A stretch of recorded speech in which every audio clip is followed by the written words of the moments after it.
Good morning, everybody. Happy Tuesday.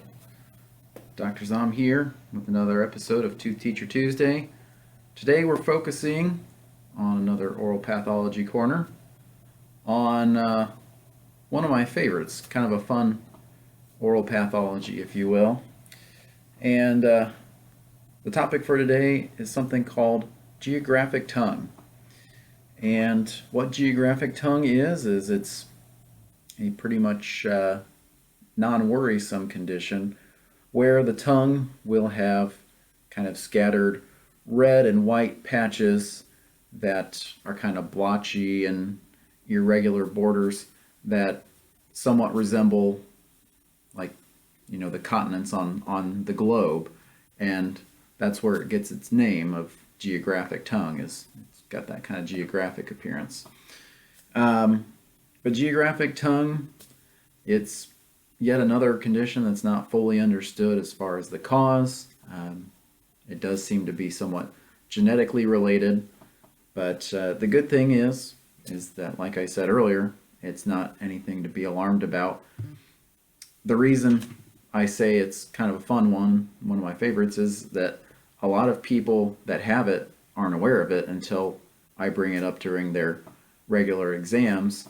And kind of the one thing with geographic tongue is sometimes it's asymptomatic, but sometimes people with geographic tongue, their tongue, the whole inside of their mouth actually, but especially their tongue, tends to be very sensitive to anything spicy or acidic, so like salsa or tomatoes or any kind of citruses like lemons, limes, oranges.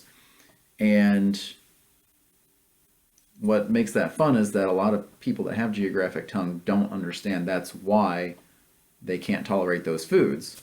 And so when I bring it up and ask them, hey, do you have any discomfort or sensitivity with these kind of foods? They'll say, yeah, actually, as a matter of fact, I do. And so that's kind of enlightening for them.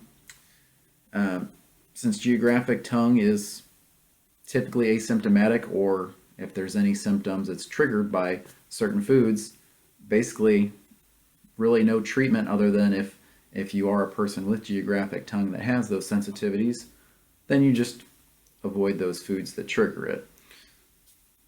It's unfortunate if you're somebody who enjoys a good helping of chips and salsa. If you do have geographic tongue, you may not be able to enjoy it like you should, but it's better than having your mouth feel like it's on fire. So otherwise, pretty simple oral pathology today.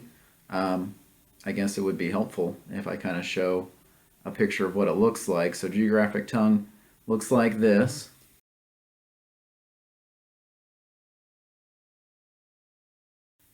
And hopefully from that picture you can kind of appreciate the irregular borders that kind of look like the different countries and continents on a map. And so now that you know what it looks like, we can conclude today's episode. I hope you found this informative, and if you're a person who experiences sensitivities to those certain acidic or spicy foods, take a look and see if your tongue kind of looks like it might have geographic tongue. As always, check with your dentist to make sure. Don't just assume it's that and ignore it, but chances are if you've got those symptoms and your tongue looks like that, that's probably what's going on. So with that being said, hope everybody has a great week, and we will see you on next week's Tooth Teacher Tuesday.